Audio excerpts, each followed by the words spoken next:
হযরত খাজা বেগালাম রহমতুল্লাহ আলী অনেক বড় বুজুর্গ ছিলেন। তার কাছে যখন কোনো বেঈমান আসতেন তার দিকে তিনি ভালো করে দৃষ্টি দিলে সে মুসলমান হয়ে যেত। এইভাবে করে বেশ কিছু হিন্দুদেরকে তিনি মুসলমান বানিয়েছেন। তখন হিন্দুরা তার জন্য মামলা করে দিল যে তিনি হিন্দুদেরকে জোরপূর্বক মুসলমান বানায়। তখন তাকে আদালতে ডাকা হলো।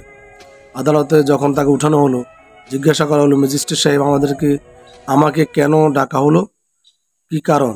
তখন জজ সাহেব বললেন, আপনার বিরুদ্ধে অভিযোগ আছে, আপনি হিন্দুদেরকে জোরপূর্বক মুসলমান বানান।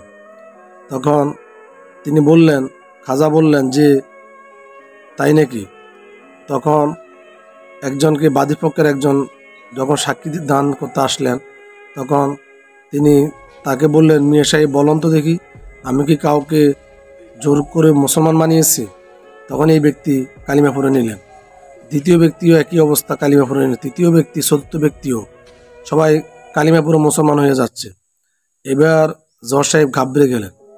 তিনি চিন্তা করলেন, তিনিও হিন্দু ছিলেন, যদি আমাকেও বলে যা তাহলে তো আমিও কালিমা পড়ে মুসলমান হয়ে যাব।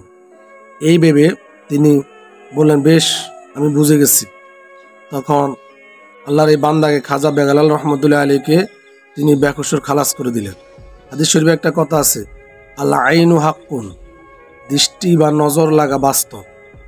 সুতরাং যদি নাস্তিক, মোরতাদ, বেনামাজি, বেরোজগারির নজর যদি লেগে থাকে, তাহলে আল্লাহর পবিত্র বান্দাদের কেন লাগবে না? তাদের এই লাগাটা হলো শরীয়ত সম্মত, তাদের এটা অবশ্যই ভালো দিকের নজর। সুবহানাল্লাহ।